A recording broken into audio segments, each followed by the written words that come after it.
Thanks for tuning in to another episode of Mindset Check. We have Danielle Short on the show today. Danielle, thanks for being on.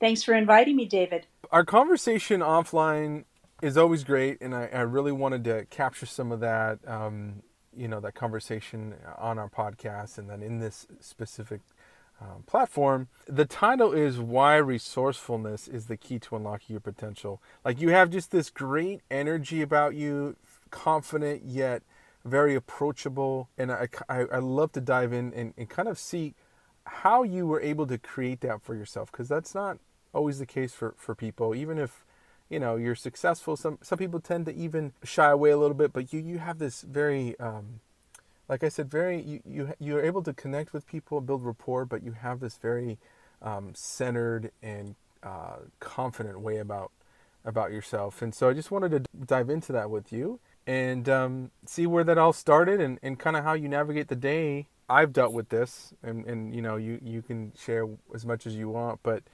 inner critic, right? We all have that inner critic that comes up, right, and starts to potentially distract you from achieving your dreams, from becoming self-actualized and becoming more of who you're meant to be, right? So, do you have an inner critic? Of course I do. Yes. And what do you do? Like, if how do you silence it, and how do you, if you could share kind of how you navigate that? Because I think that's one of our biggest obstacles. I don't feed it. I don't give it attention. I'm aware of it. I know it's there. It pops up and I don't engage. I don't try to get rid of it because that would be ridiculous. Sure. Times it's important to have a critic and times I need that. But when I don't need it and it's coming up trying to run the show, I'm aware of that and I just simply ignore it. When do you know it's something you need to kind of Because allow? I know when it's not because it doesn't align with my goals. So I know that it's not something that I need to be paying attention to because it's not in sync with the direction that I've decided to go. When it's important to have the inner critic is when I need to really pursue some different viewpoints about things. So maybe I'm questioning something, or maybe I'm not 100% certain to proceed in a certain fashion. So at that point, I like to be able to look at both sides of the situation. So it Sure. does have value. Hmm. I don't see it as a bad thing. I just know its place. Oh wow, that's powerful. Yeah, so you use it as something to help build you up, to help you get you closer to your goals, but you don't allow it to be the voice in your head, the No, dominating voice in your head that's steering you throughout the day. exactly. Like you said, I don't let it run the show. It wasn't always that way for me. I have worked on myself and self improvement and being the best that I can be the majority of my life. Hmm. And I mean, I've been working, I think I'd shared this with you before. I work with a life coach. Actually, my husband is a life coach. I didn't know So, that. That's great. yes, so much of our life revolves around how do we redirect our life to go in the direction that we choose? Hmm. How do we make the most empowering decisions, the actions that are going to create win-wins for everyone that's involved? I mean, this is just a normal way of living for Hmm. me. But years and years ago, I wasn't aware of these things. So I think it's a process. It's something that just like anything that you get good at, it's just practice. Was there ever a voice? Was there ever like a whisper, like, "Hey Danielle, like you're meant for more," or "Keep going," or was there any positive voice in your inner Oh, world?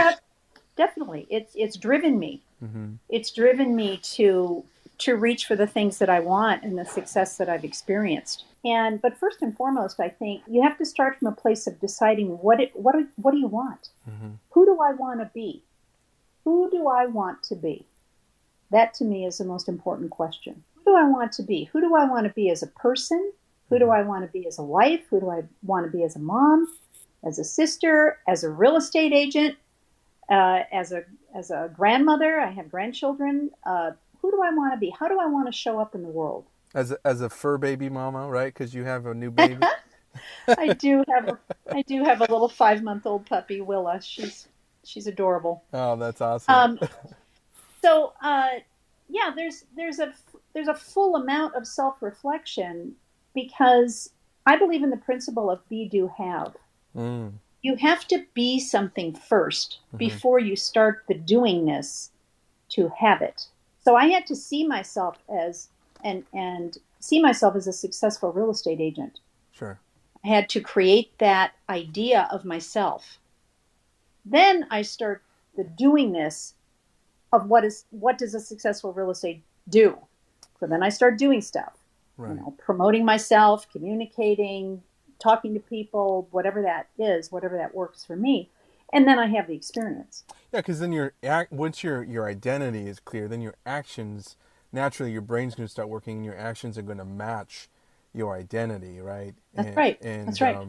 Mm-hmm. so question, and this might be something we can go into another time, but just your sense of direction, like you said you steer your life in the direction you want to go, and obviously that goes back with having clarity of who you are, right? But is there like a balance? Is there a greater entity or a greater being that has a destiny for you, or do you believe it's kind of something you co-create, or is it something that you figure out, or is it something you solely create on your own? We could spend a long time talking about that, a really long Right. time. Well, so here, the reason I ask is I grew up, I grew up in a very conservative environment. Not that that's bad, but just so I had a lot of a religious background.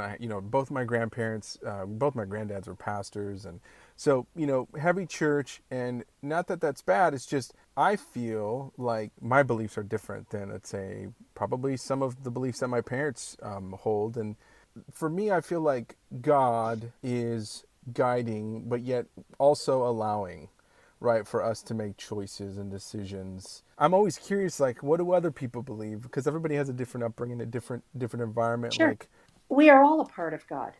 All of us. mm-hmm. We are all a part of that God awareness, spirit, infinite, whatever you want to call it. Mm-hmm. It's all a part of us. Mm-hmm. Everyone everyone sees it a little bit different. Sure. To me, everything is connected to that. Everything I do is connected to a greater awareness. I think part of the self journey is learning how to differentiate between you as the one that is aware. I'm not saying that I have the awareness of God, I don't. Sure. But I have the awareness of knowing who I am. Mm-hmm. I know who I am. Yes. I'm not confused in a myriad of identities that are caught up in a lot of drama or lower kind of vibrational things. Now that I'm not going to say that doesn't come up for me, because it does. And I work on my stuff every day. The thing about being connected, absolutely. We are all connected. Some are more aware of it than others. Yeah, totally. I will say that I feel like there's always been something pulling me towards awareness, right? Like changing habits and being able to become more aware. And like you said, like kind of operate from that awareness and operate from Mm-hmm. that higher consciousness, Yes. so to speak, and not identify with even the lower level vibrational things, events, people, activities, Well, thoughts. you know where they're going to take you. And so I have to ask myself, am I done learning everything I need to learn from that experience? I mean, why are we here anyway? Why are Mm. we even here in this life? We're here to learn. We're Mm. here to gain experience. We're here to learn how to be a human being. So how much more do I need to learn going through these negative experiences? I have to decide. I'm not done yet, or am I done? Have I learned everything there is to learn about going through whatever it is, the drama, the pain, the blame, Mm-hmm. the victimization, or do I still need to explore that some more? Well, you empower yourself if you have that. If you Yes, feel like I get to decide that, because that's right. otherwise you just kind of relinquish your power, and you're just like, well, where does that leave you? Because no one's gonna come save you. No, Like you have no, it's to it's do up it. to you. So if I don't decide knowingly, then what's going to happen is I'm going to fall into a default. And Hmm. what have my defaults been in the past? Based on Well, your programming, right? Based on your patterns. exactly. That's exactly right. One of the things you had asked me about was kind of like, what do you do every day? What do I do every day to start my Yes. day? Where do I begin? First of all, I'm cognizant of the day and what can I make of this day? And that's on one level. On another level, it's very analytical for me.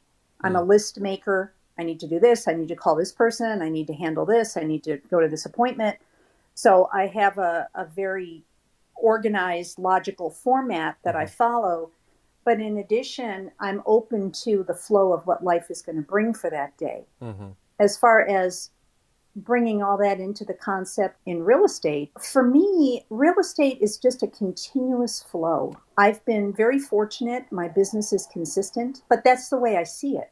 I Right. see it as consistent. Well, and you're consistent, right? And Mm-hmm. so that's where it's a reflection of you. Like everything, I see a lot of Yeah. entrepreneurs, agents, even myself included. I know when I have a really good month, it's because it's reflecting my inner world, how I'm setting Right. myself up for the day, how I'm executing first mentally, visually, and then like you said, identifying with that, and then my actions will mirror my identity, my values, and so on. That's right. Yeah, that's exactly right. What I've seen happen, and actually, this just happened recently. I was having a little conversation with my manager about this. The market has been unprecedented, busy, Mm-hmm. and kind of crazy, and in my mind, very unhealthy. But for agents, it's just been boomtown, Right. right? It's Yes. just boomtown. Gold rush. Well, now what's happening, and I've said this all along, eventually it will flatten. Mm-hmm. It'll stop. It has to. So now what's happening is we're starting to see that pull back a little bit, Mm-hmm. which I fully expected to happen. And I'm prepared for it. Right.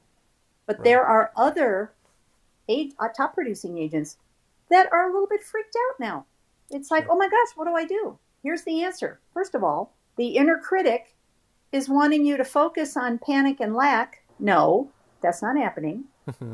You focus on abundance. You focus that things are still selling and that my business is good or Right. Right. whatever language works for you. And don't get caught up in that energy of worry and fear and panic and lack and what am I going to do now? You just keep doing the same thing you've always done. When you're in the emotion of worry and scarcity, I've been there, right? I think all of us Mm-hmm. have been there at some I point. have too. So we feel it, and like you said, the inner critic, similar to that, you understand it's there, it's an emotion. Mm-hmm. But then what I've been learning to do recently is like visually, the way I see it visually, it's hard to explain, but the way I see it is I'm operating on this lower level, and now I have to allow it, but then move my thinking up to a higher awareness where I can then observe That's right. myself, what I'm going through, the emotions I'm experiencing, and realize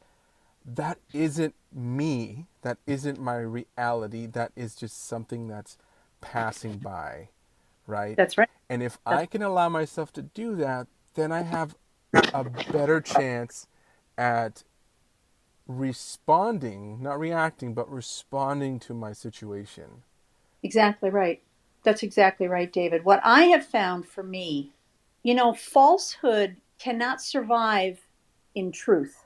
So if I'm in the middle of some emotion that is, say, it's fear Mm-hmm.